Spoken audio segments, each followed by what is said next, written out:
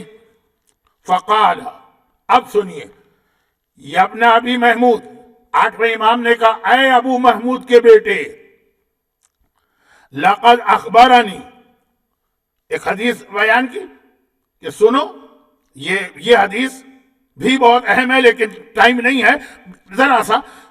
میرے جد رسول اللہ نے کہا آدمی جس کی بات سنتا ہے اس کا بندہ اور غلام بن جاتا, یعنی اگر ہمارے دشمن کی بات سنو گے تو اس کے غلام بن جاؤ گے.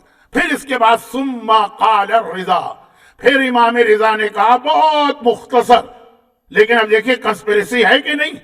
اور اب جو جملے آئیں گے کہ آپ کو لگ رہا ہے 1300 سال پہلے کے ہیں کہ آج کے. امام فرماتے ہیں یبن ابی محمود انا مخالفینا, اے ابو محمود کے بیٹے, ہمارے مخالفوں نے وضعوا اخبارا, بہت سی جھوٹی حدیثیں بنائی ہیں. ہم بھی سنتے آئے, لیکن کیا سنتے آئے؟ جھوٹی حدیثیں مولا کے اگینسٹ بنائی, مولا کے خلاف بنائی, مولا کی دشمنی میں بنائی. آٹھواں امام کہتا ہے وضعوا اخبارا فی فضائلنا, ہمارے دشمنوں نے جھوٹی حدیثیں بنائی ہیں ہمارے فضائل میں. دشمن فضائل علی میں جھوٹی حدیثیں بنا رہا. وَجَعَلُوهَا عَلَىٰ أَقْسَامِ ثَلَاثَةٍ, اور پھر ان حدیثوں کی 3 کیٹیگری دشمن نے کر دی. تینوں کام دشمن کر رہا. أَحَدُهَا الْغُلُو, ہمارے دشمن نے جھوٹی حدیثیں ہمارے فضائل میں بنائی ہیں غلو والی. وَثَانِيهَا التَّقْصِيرُ, اور اسی دشمن نے جھوٹی حدیثیں بنائی ہیں تقصیر میں, یعنی ہمارے رتبے کو کم کرنے والی. وَثَالِثُهَا, اور اسی بہت توجہ سے جو لوگ بھی ہوں گے جنہیں چنے, وَثَالِثُهَا, اور ہمارے دشمنوں نے تیسری کیٹیگری بنائی حدیثوں کی. حدیثیں